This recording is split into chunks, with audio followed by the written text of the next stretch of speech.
Hello everybody and welcome back to Vehicles of War Thunder. In this episode we are going to start touching on some of the Swedish aircraft that are available in the game. As per usual, I try to generally start with the reserve vehicles, so that is where we're going to be starting this time as well. So, there are obviously two reserve aircraft. The first one we are going to be covering is the Svenska Aero Jaktfalken J6. There only exists one version of this aircraft in the game, and that is the J6B. The Jaktfalken was manufactured by Svenska Aero in the late 1920s as a private venture after contacting the Swedish Aerial Board, requesting guidelines and wishes for a fighter aircraft. They received no response, so they started looking at foreign designs for guidance. The prototype design, which was designated as the J5, was a conventional biplane powered by an Armstrong Siddeley Jaguar 14-cylinder radial engine. I could not find any listed specifications for what the horsepower was for the engine. It also had fixed landing gear and a skid under the tail. The fuselage was made of welded beams covered with fabric. The fore and aft of the fuselage were also covered in aluminum sheets. The fuel tank was located between the engine and the cockpit and contained enough fuel to fly for 2.5 hours.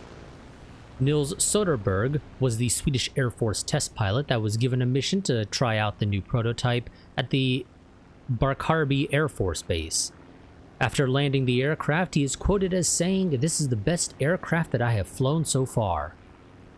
On November 11, 1929, the Jaktfalken was presented to the press and military representatives. The Swedish Air Administration decided to conduct a comparative test, and so ordered that 3 Jaktfalken and 3 British Bristol Bulldog 2s take part.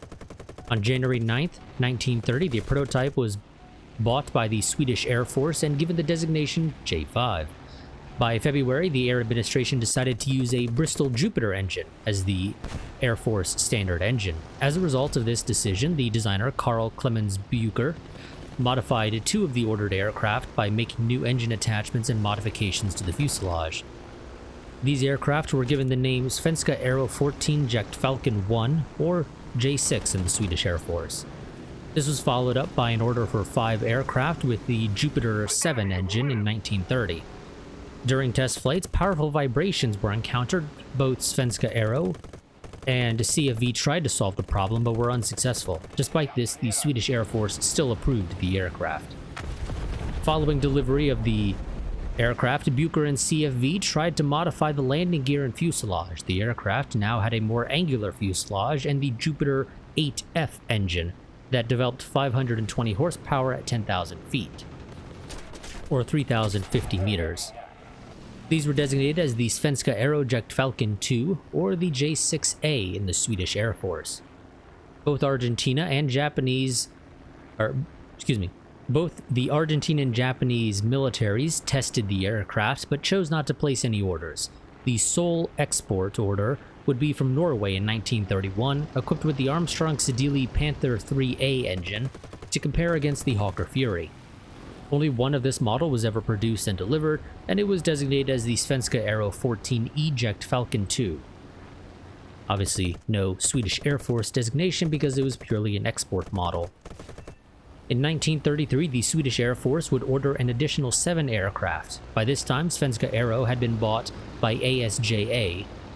They have an actual name that I'm not going to try and pronounce because I would just butcher it, so we're just going to use the shorthand. And the deliveries would come from this new manufacturer who made minor modifications to the stabilizer and the windshield.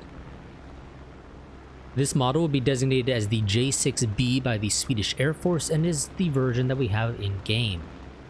Beyond those modifications to the stabilizer and windshield, it is exactly the same as the J6A.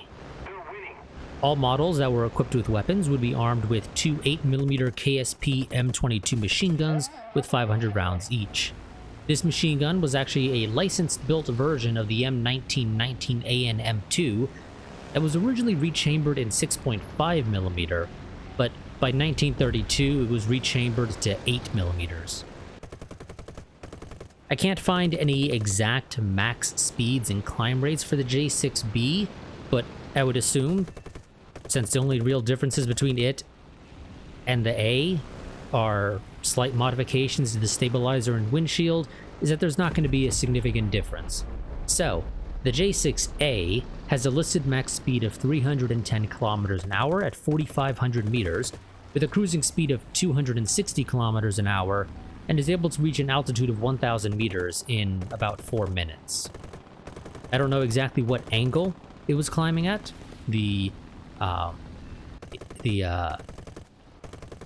reference for that does not specify that, so I'm not quite sure what that exact climb angle was, but nonetheless, apparently it takes about 4 minutes to reach 1,000 meters. Honestly, there really isn't much to say about this aircraft when it comes to its operational history. On December 8th, 1939, Sweden gave 3 to Finland, 2 of which were J6Bs and 1 was a J6A.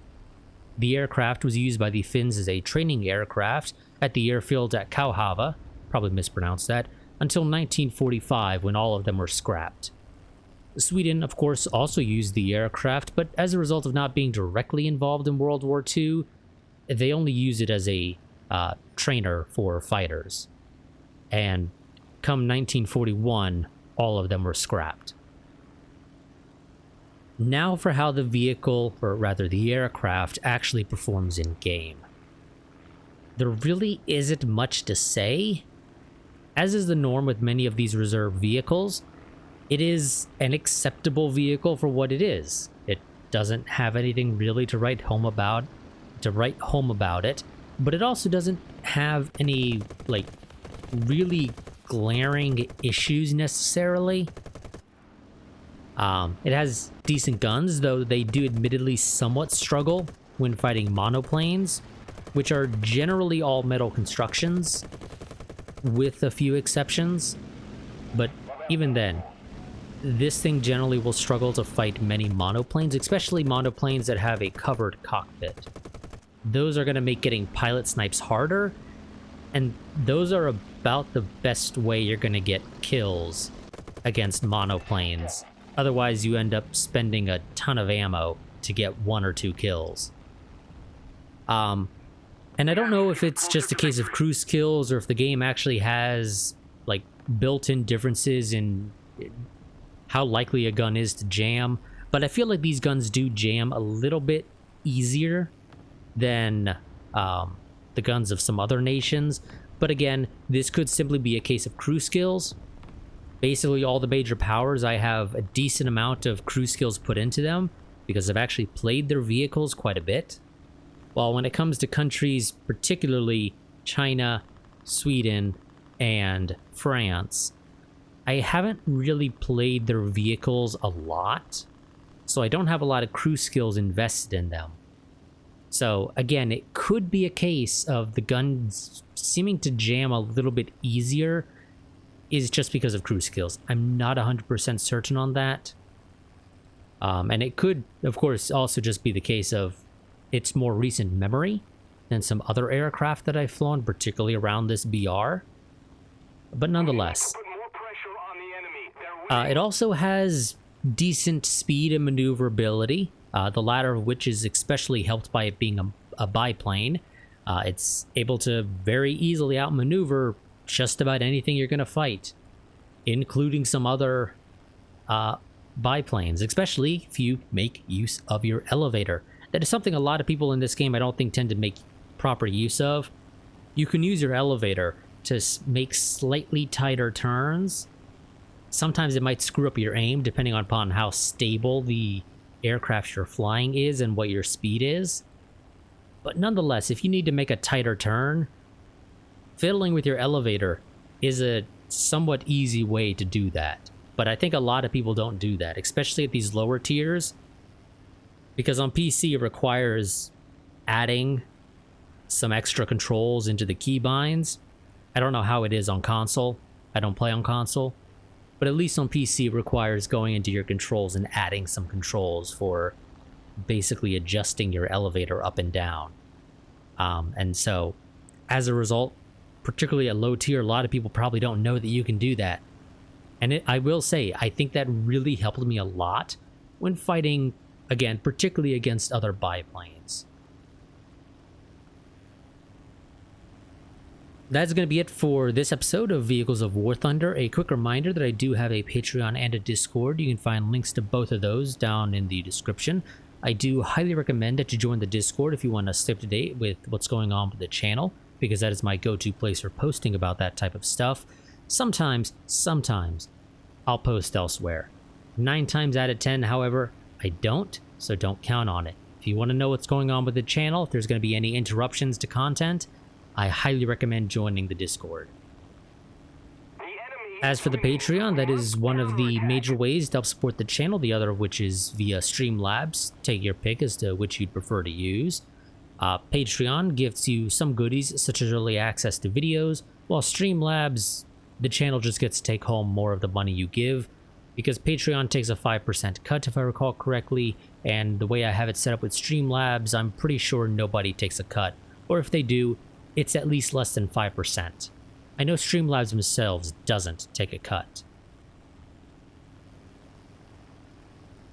But if you do support the channel via either of those methods, that makes it easier for me to be able to justify the cost of certain premium and event vehicles, so that I can properly cover the aircraft that are, well, the vehicles, as the series is called, that are available in the game. But it's entirely up to you. Next we will be covering, I'm not 100% certain. I'm really not. We'll either do a Russian vehicle, which I did mention last time that we would either do a Swedish or a Russian. I end up doing Swedish. So next time we'll either cover a Russian vehicle, or we may go back and cover another American vehicle. I'm not 100% certain, because I don't plan that out, generally speaking. It's just sort of what strikes me sometimes. Maybe we'll cover a German vehicle. I don't think we've actually covered a German vehicle since the revival of this series. So yeah, maybe we'll cover a German vehicle next time. I don't know for certain, though. Of course, like I said, I don't generally plan that out. I just come up with some ideas. So we'll see. We'll see. Either next time will be a Russian, American, or German vehicle. We'll find out then. But until next time, goodbye and farewell.